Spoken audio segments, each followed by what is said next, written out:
All right, guys, today we're going to talk about the trail arm. We're going to get it folding on the way back. We're going to get it unfolding on the way through. We're going to talk about leveraging the golf club. Incredibly important. So many golfers struggle with using their arms and wrists correctly in their golf swing. They're making life very hard for themselves. They're spinning their body back to the ball. Body's getting out in front of the arms. Body has to stall. Then they finish the swing with the wrist and arms. Everyone's out of sequence for the most part. And that's really what a golf swing is. At the end of the day, the arms control the sort of vertical elements in the golf swing, the ups and the downs. We combine that with some rotational elements, some horizontal elements in the body. And we got ourselves what I would describe as a balanced golf swing, a robust golf swing, a swing that you can use for the rest of your life, okay? Most golfers are in that horizontal stage way too early. They don't have any vertical elements, unfortunately, leaving their arms at the start line.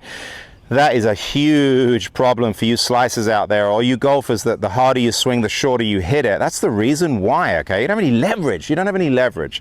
So let's talk about the trail arm. First thing you need to understand is the importance of your setup, okay? We've got to make sure your trail elbow is relaxed. Get the tension out of your trail shoulder and arm. I can't tell how many people I see that set up to it. This right side is absolutely paralyzed, right? It's completely locked up. So you look at a good golfer, the first thing you're going to see is how relaxed this right arm is as it's presented to the golf club. It's very, very soft, all right? The elbow is going to point towards me here, okay? My pit of my arm, all right, is going to point towards the camera. You can't possibly fold your trail arm if your elbow's out here to start with. Turn your trail hand and get it on top of the golf club so it matches your club face. That's going to make life very easy for you, especially as you go into the longer clubs, those hybrids and those woods that you struggle with. So make sure that trail hand is rotated, but don't get the arm moving in the same direction. As far as the backswing is concerned, there's an order of things here. We want the club head to travel the furthest in the backswing, which requires it to move the quickest. So many golfers, unfortunately, move the club head at the same speed as their body, right? So if I move the club away at the same speed as my body, because in my mind, you need a one-piece takeaway. We've heard this comment, one-piece takeaway, one-piece takeaway. What tends to happen is, of course, the body meets its destination too soon. Can you see that? So now my body is going to stall. I've got no place I can go, and my arms are going to meet their destination too late. So those of you that are in a very pinched, triangulated position here, you have what we call runoff. You're most likely not creating this leverage and structure soon enough. We've got to make sure we create an L in the backswing, okay? Between the lead arm and shaft, heck, between the trail arm and shaft, halfway back. That requires the club head to move a lot quicker in the early part of the backswing. Now, it's not that you're not turning, all right? It's a blend of turn and hinge. We're blending the turn with the hinge. I like a little momentum drill. Great drill. If you just start forward and then create a little bit of momentum, you can see here, when my trail hand gets just outside my right leg here, there's no question we've got some angle already formed here between the shaft and my lead wrist. What I'm doing here is I'm getting that club head moving up a little quicker. If I don't, it's going to drag around the corner, okay? You wonder why so many of you get the club too far inside early. It's because you're not getting the club head moving up quick enough relative to the pivoting motion of your body. We've got to get that club moving faster. The trail wrist is going to hinge back towards the lower arm. We don't want to roll the wrist. We're going to hinge this way. For most of you, it's going to be very, very helpful to feel as if your palm is actually pointing down in this position. I see a lot of golfers rolling the club away. That's not what we're looking for. But again, we've got to create these angles early.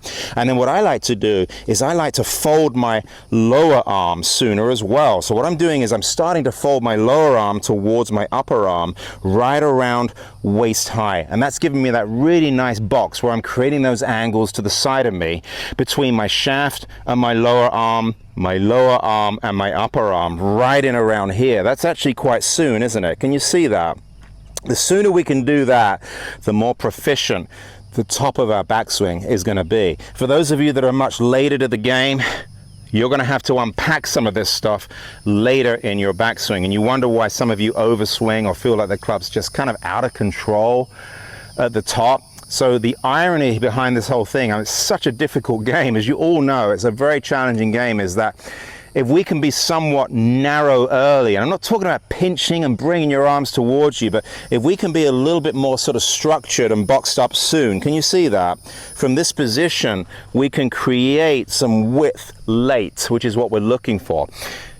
If we try and create width early, a lot of the time, unfortunately, we're going to be narrow late. So with all that good intention to put your trail arm in a position to the side of you where it can drop down in front of you freely and uninhibited, for so many golfers, unfortunately, they're not in that position.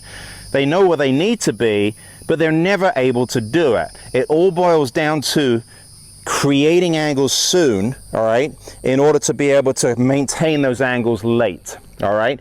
The last part of the backswing, as we complete our turn, what we're going to do is we're going to take our upper arm and we're going to start to elevate it a little bit, okay? We're going to create the final angle here, okay, is between the tricep and the rib cage, if you've got the mobility to do it. If you don't, not the end of the world. But if we can create a little bit of elevation, the last part of the swing, there's my wrist structure, okay, and there's my lower arm, and now if you can see this, as I go to the top, I can start to elevate my trail arm, get it up a little bit higher. Now I've got something I can go the other way with. Now I've got something that I can release, okay? I can get that right arm straightening. I can get the club releasing back to the golf ball. That is a great feeling. So we just reverse that motion. Hey guys, quick TV timeout. A lot of people asking, how do I work with Andrew in person? I do half and 4 day immersions. I am the director of instruction at the Links at Stono Ferry. We're based 18 miles due west of one of the most beautiful cities, not just here in the United States, but possibly in the world, Charleston, South Carolina. We have amazing beaches, incredible food, great golf, and of course, phenomenal weather. Great excuse to come visit this amazing city. Come and work with me for half or 4 day. Improve your golf. It's a win-win for everyone. So check out the information in the description. You can reach me via my contact page. And again, I really look forward to the opportunity of working with you in person. We'll talk to you soon. As we get to the top of the backswing, the upper arm works back down, reconnects to the body, and then the lower arm starts to straighten, and then of course now the trail wrist is going to go ahead and unhinge. Now we've got that beautiful line that's formed between the shaft, the lead arm, and the lead leg at the point of collision. We are essentially keeping our upper body closed as the arms drop. What we're not doing is spinning back to the ball, which keeps the arm too high across the chest. We're forced to release the club early. Anytime you do that, we've got to get those arms working down, all right?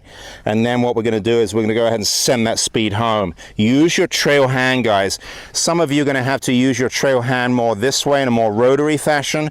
Some of you are going to have to use your trail hand a little bit more this way, more underhand, okay? That's going to be predicated on how open or closed your club face is.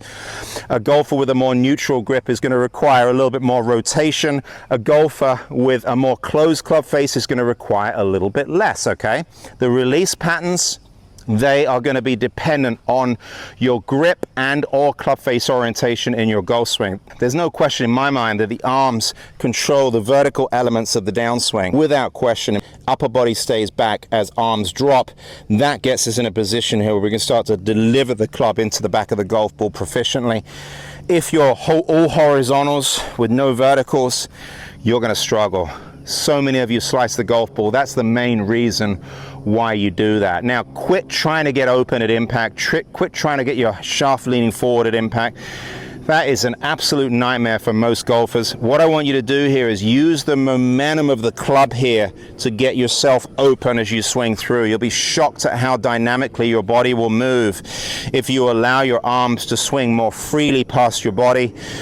The body will respond dynamically. I'm going to show you. You're going to find all your pressures on your front foot. You're going to find your hips are pointing probably more at the target than they ever have. You're probably going to find you're more up on your toe than you've ever been in your life. The irony behind the whole thing, the more you try and force your body into these positions, right? Where we're trying to get into the left side, we're trying to get open, what we're going to have to do here is stall the body in order to have the arms catch up. You wind up on your back foot, you wind up with your elbow in this position, you wind up in these terrible positions.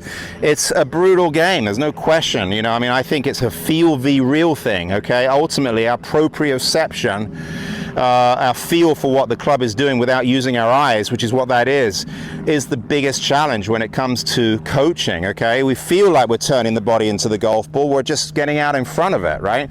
If we feel like the arms are dropping, the upper body is staying back, we're probably more likely moving into our left side, we're creating some good angles, we're storing some energy, and we're releasing at the right time. That is the difficulty with this game. So when I talk about arms dropping, it is definitely a feel, not necessarily a real. I don't know that I've ever seen anyone actually bring their arms down without moving their body dynamically. It just doesn't happen. We're all kind of programmed to move our body this way. So start to get this golf club leverage, start to get it in a position where it can drop as you change direction, keeping the upper body back. I know it's going to make a world of difference. If you have any comments, I always get back to anyone. If you think that this could help, go ahead and share. And thank you so much for subscribing to the channel. I really, really appreciate it, guys. We'll talk to you next time.